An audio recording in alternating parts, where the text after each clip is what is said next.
भगवंत येतील मग मी त्यांना जेव घालील. गेले भगवंत भानुमतीसाठी त्या घरी. त्यांनी आसन रचलेलं होतं. कोणी? दुर्योधनाने. भगवंत गेले. भगवंताला माहिती आहे, भगवंतांना आपल्या श्रीचरणानं ते अंगठ्यानं आसन उचकुटून टाकलं. वरचं कपडा बाजूला केला.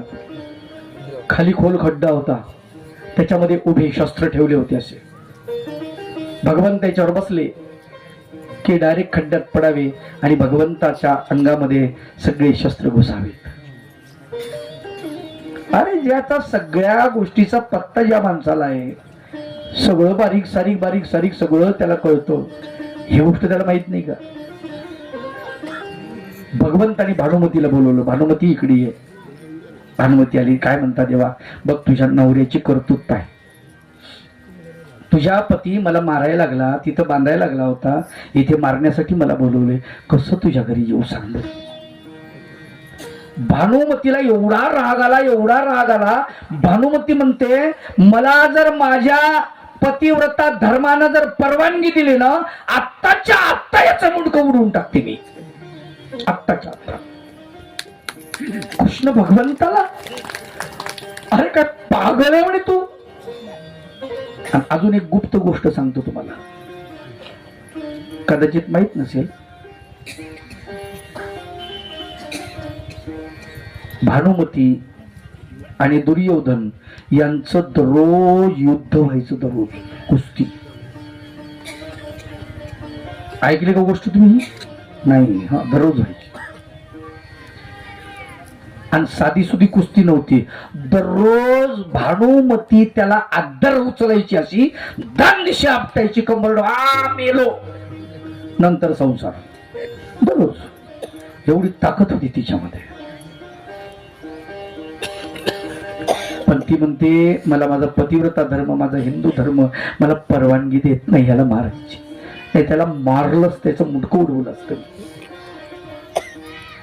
आणि भगवंत जातात. भूक तर लागली आता. शरीर जो आहे, शरीराचा जो धर्म आहे, त्या धर्माला अनुसरून भूक लागलेली आहे. शिष्टाई जर झाली असती तर जेवण केलं असतं भगवंताने तिथं, पण शिष्टाई फसली. आणि भगवंत कोणाकडे जातात? विदुराकडे. विचार करा. किरण खाय खळाची, प्रभू विदुराच्या भक्षितोची कन्या.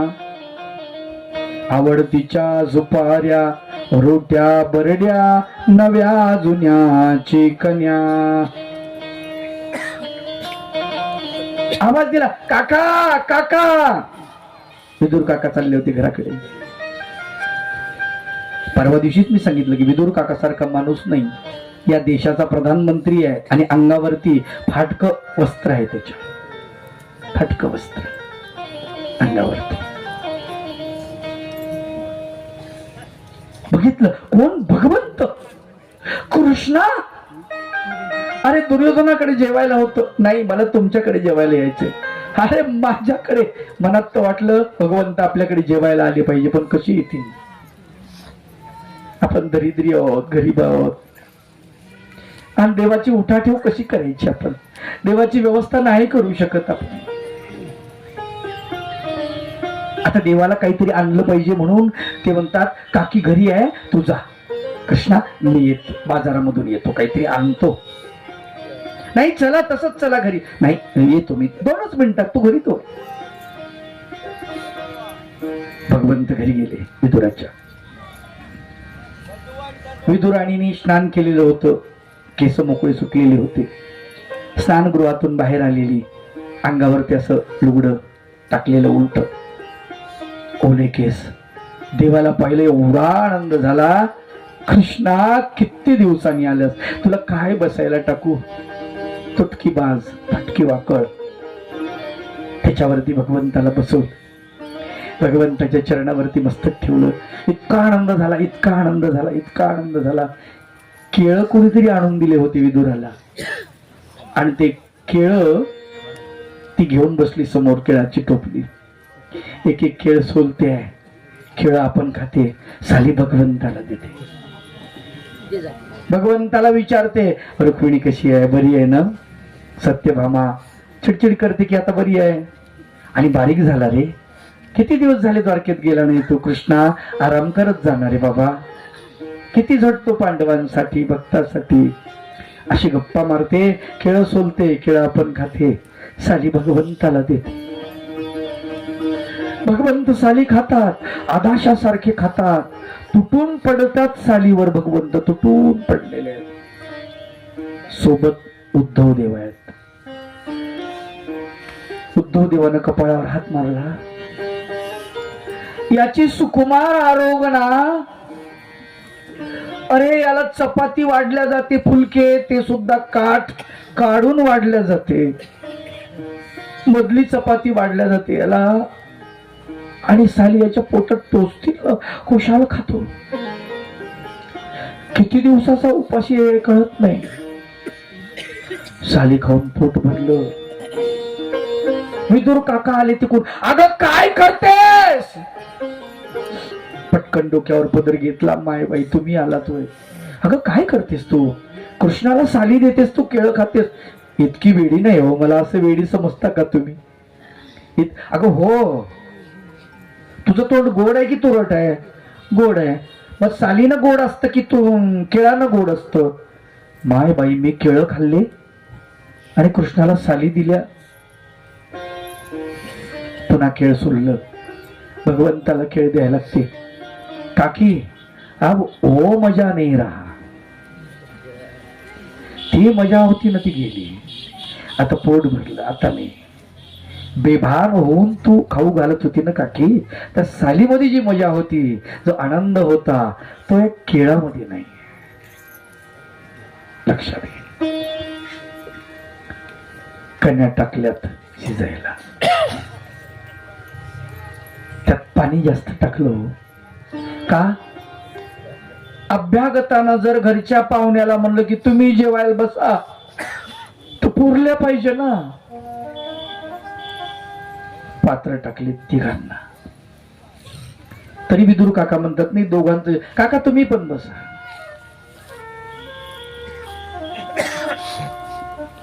पात्रात कन्या अशा पगळायला लागल्या. इकडं पळतात, तिकडं पळतात, तिकडं पळतात. भगवंतानं कन्या इकडं आल्या, इकडून असं पात्र उचललं, कन्या पुढं पळायला लागल्या. भगवंतानं पुढून पात्र उचललं, कन्या इकडं पळायला लागल्या, इकडून उचललं, इकडं पळायला लागल्या. विदुर पाहतो लीळा भगवंताची. उद्धव देव, देवा अरे रणांगणावर शत्रू थरकाप होतो शत्रूचा. तुझ्याकडे कितीतरी बळ आहे, शक्ती आहे, त्या शक्तीचा वापर करून या कन्या पळू नको देऊ इकडे तिकडं. देव म्हणतात भक्तापुढे शक्ती काम नाही करत, शक्ती बाजूला राहतात. इथे मी आणि फक्त भक्त, इथे दोन्ही कोणीच नसतं. शक्तींचा अडथळा भगवंतामध्ये आणि भक्तामध्ये कधीच येत नाही, कधीच येत नाही. हीच भक्ताची महती असते माय बापू, हीच महती असते. देवाला प्रार्थना करावी. आपण देवाला उपहार दाखवतो ना, म्हणतो ना विदुराच्या कन्या खाल्ल्या तशी आमची गरीबाची चटणी भाकर गोड करा, सुदाम्याचे पोहे खाल्ले तशी आमची. अरे काय मला सांगा, भाव आहे का तसा आपल्याकडे? भाव नाही ना. तुझ विनवी ते हरी, आमोचा अल्पभाव स्वीकरी, आमोचा अल्पभाव स्वीकरी, आमोचा अल्पभाव स्वीकरी.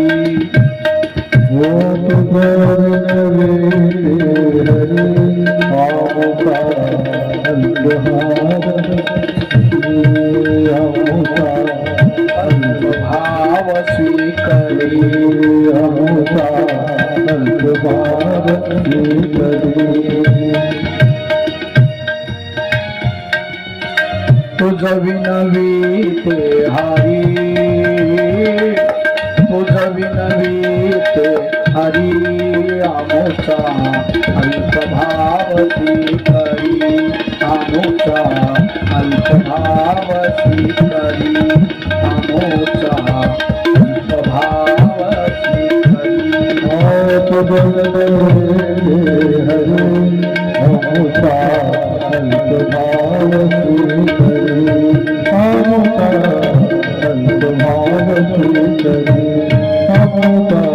अल्पभाव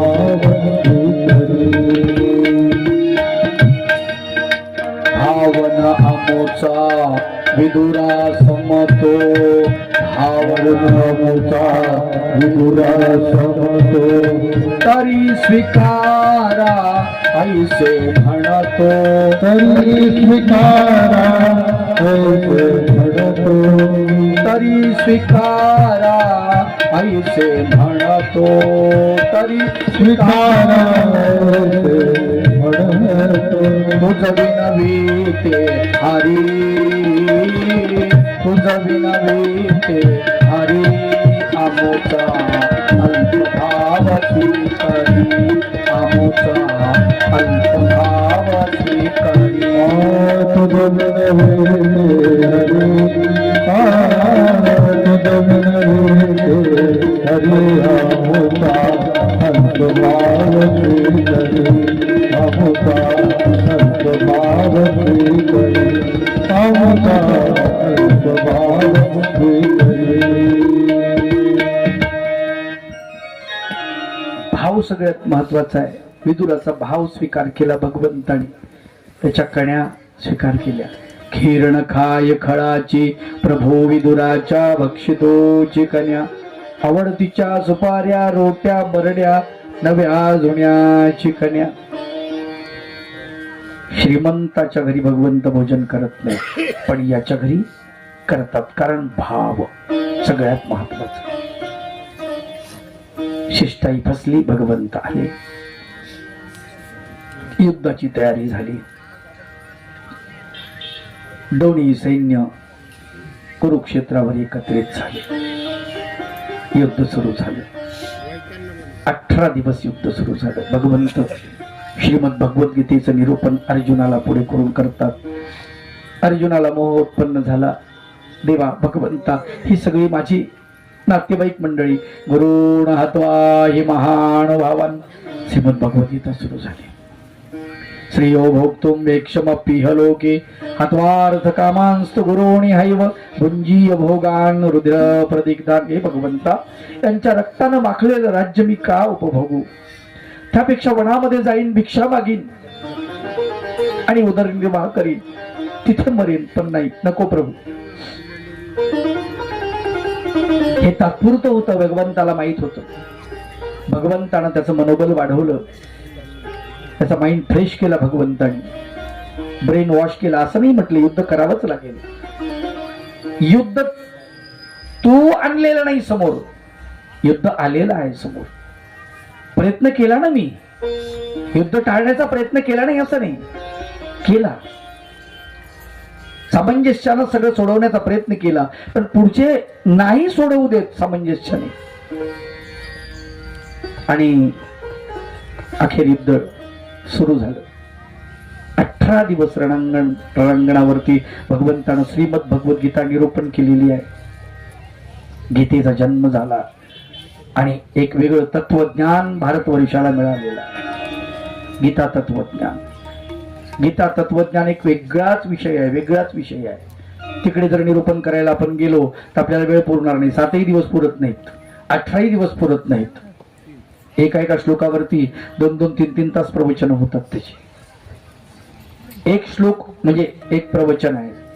700 प्रवचन होऊ शकतात त्या श्रीमद भगवद्गीता. इतकं सुंदर निरूपण त्याच्यामध्ये जगावं कसं, मरावं कसं, आहार कसा घ्यावा, झोप किती घ्यावी, बोलावं किती, सगळ्या गोष्टी त्याच्यामध्ये अगदी भगवंतानं बारीक गोष्टी शिकवलेल्या आहेत. युक्तहार विहारस्य युक्त चेष्टस्य कर्मसु युक्त स्वप्नावबोधस्य योगो भवति दुःखा. दुःखातून बाजूला व्हायचं असेल तर तुम्हाला युक्त सगळ्या गोष्टी कराव्या लागतील. अति चालणार नाही, अति तिथे माती असं जे म्हणतो की नाही आपण, भगवंतानं सगळं शिकवलेलं आहे श्रीमद भगवद्गीतेमध्ये. आणि अर्जुन जेव्हा तयार होतो, नष्टो मोहा स्मृतिर्लब्ध तत्प्रसादान्मयाच्युत सितोस्मी गत संदेह करिष्ये वचनम तव, तिथे मात्र गीता संपली. अर्जुन म्हणतो की मी आता, तुम्ही मनसान ते करतो, तुमच्या वचनाच्या आता बाहेर नाही. तुम्ही सांगावं मी करावं, तुम्ही सांगावं मी करावं, ठीक आहे मी आता तयार आहे. भगवंत म्हणले ठीक आहे, परीक्षा आहे. महाभारतामध्ये फार सुंदर वर्णन आलेलं आहे. म्हटले घे धनुष्य, घे, उचल उचल धनुष्य, लाव बाण, लावला बाण, ओढ प्रत्यंच्या समोर कोण उभा आहे? मला युधिष्ठिर, सोड बाण. बाण सोडायला लागला, मला थांब. आता आज्ञेचं पालन केलं. परीक्षा घेतली आहे भगवंता. जे जे भगवंत सांगतात ते ते अर्जुनानं सगळं सगळं केलेलं आहे. ईश्वराची आज्ञा जर असेल ना तर तुम्ही काहीही केलं तरी त्याला पाप लागत नाही. ईश्वराच्या आज्ञेला तुमच्या मनानं तुम्ही मुंगीला सुद्धा त्रास देऊ शकत नाही, लक्षात ठेवा. हा, ती हिंसा आहे, आलं का लक्षात. ईश्वराच्या आज्ञेनं जर असेल तर त्याला परवानगी आहे, लक्षात घ्या. इथं जर ढोऱ्या डोंगरात येऊन जर तुम्ही मरण पावला, वाघानं तुमच्यावर झडप घातली, घालू द्या, हिंसा नाही. खळाळी मोकलावे या सूत्राचं पालन होतं. देवानं काय सांगितलं? खळ म्हणजे शरीराचे वैरी, त्यांच्या आळीला म्हणजे गल्लीला तुम्ही स्वतःला सोडून द्या. आणि अशा वेळेस जर एखाद्या वाघानं बिबट्यानं तुमच्यावर झडप घातली, तुम्ही मरण पावला, ठीक आहे, हिंसा नाही, आत्मघात नाही. पण हीच घटना इथे न होता इथून पुढे तिकडं जर आपल्या गावाकडे तिकडं जर झाली तर तिकडं मात्र हिंसा, आलं का लक्षात. हा, कारण का इथे आज्ञा आहे देवाची.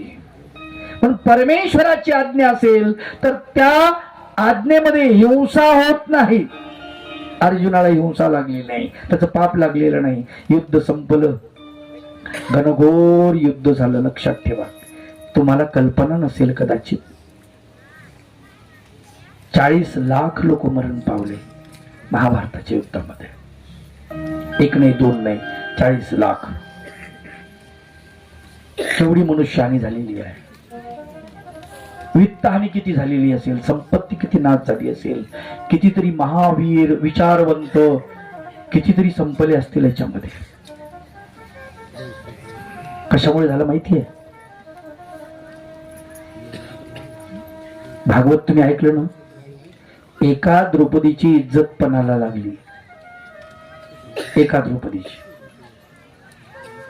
आणि 40 लाख लोकांची आहुती महाभारताच्या युद्धामध्ये झाली. आम्हाला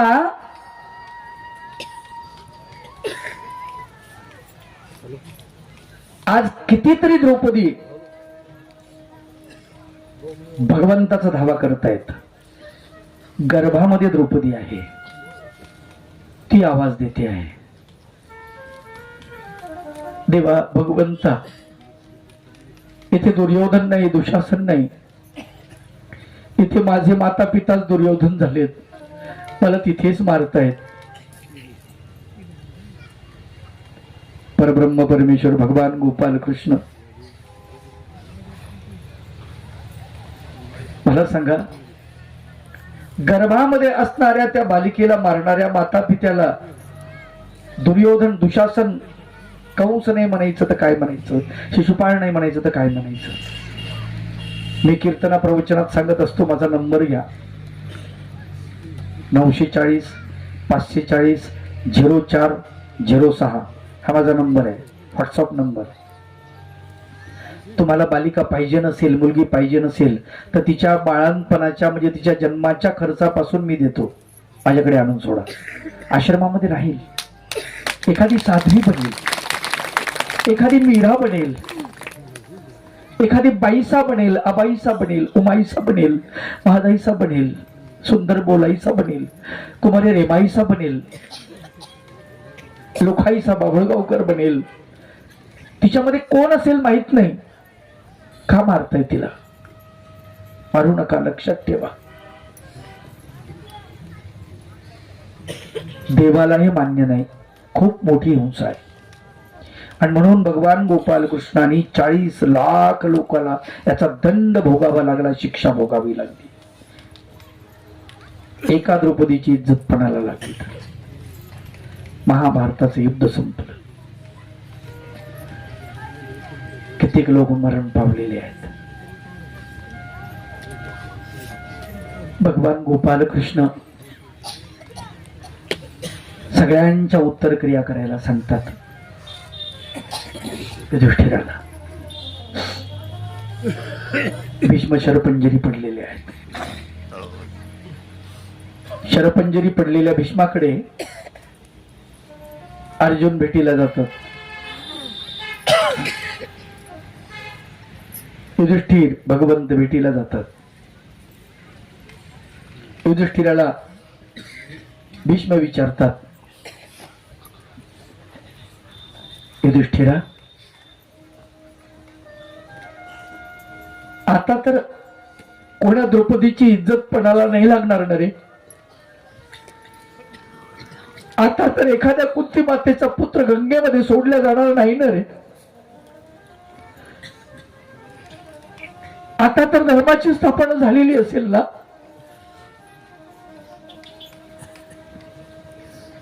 युधिष्ठिरा, तू सुद्धा असं बोललास? नरोवा कुंजरोवा, तुझ्याकडून अपेक्षा नव्हती. गजेंद्र प्रियवंशू नावाचे कवी आहेत. त्यांनी सुंदर कविता लिहिलेली आहे. शरशय्या से लगे पूछने भीष्म पितामह, शरशय्या से लगे पूछने भीष्म पितामह, शरशय्या से लगे पूछने भीष्म पितामह, कहो युधिष्ठिर इंद्रप्रस्थ कैसा लगता है, कहो युधिष्ठिर, कहो युधिष्ठिर, कहो युधिष्ठिर. शरशय्या से लगे पूछने भीष्म पितामह, शरशय्या से लगे पूछने भीष्म पितामह, कहो युधिष्ठिर इंद्रप्रस्थ कैसा लगता है, कहो युधिष्ठिर, कहो युधिष्ठिर, कहो युधिष्ठिर.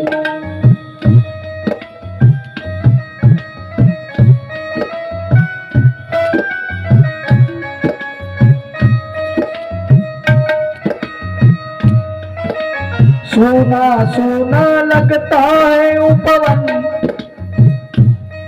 क्या खिलोल करती रहती अलमस्त हवाई, छम छम नूपुर बजते रहते राजभुवन में,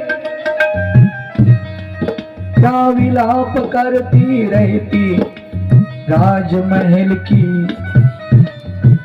व्याकुल विधवाई. कहो युधिष्ठिर, कहो युधिष्ठिर, कहो युधिष्ठिर.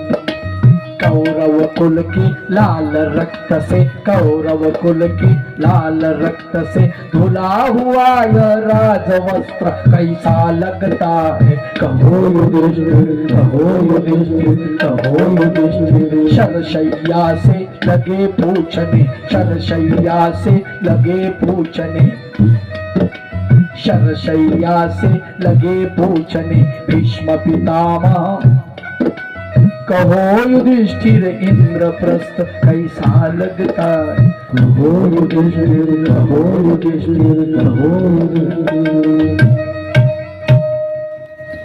खरंच धर्माची स्थापना झाली का रे. भगवान गोपाल कृष्ण समोर आले. पितामह माधव, तुम फिर ठीक ही होगा, तो भूल नहीं कर सकता माधव, फिर ठीक ही होगा. पुढे उत्तरायण लागलं. भीष्म पितामहानं प्राण सोडला. दुर्योधनाचा अंत झाला. मांडी फोडली. बाबांनी लीळा सांगितली ती मांडीची.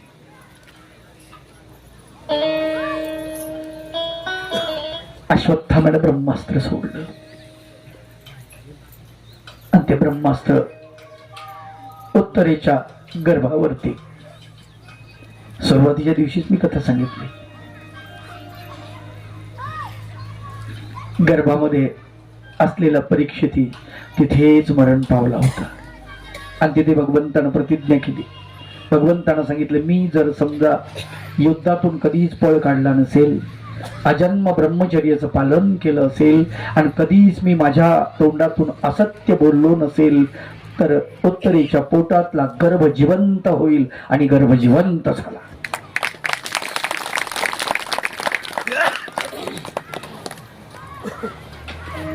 भगवान गोपाल कृष्ण पांडवांना घेऊन हस्तिनापूरला गेलेले.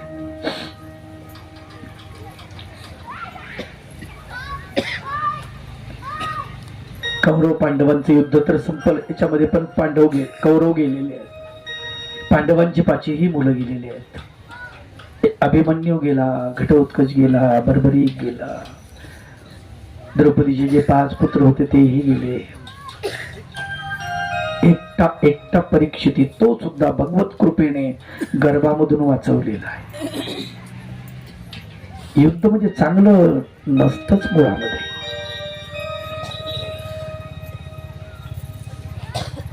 रक्तपात झालेला, उदासीनता, तामस.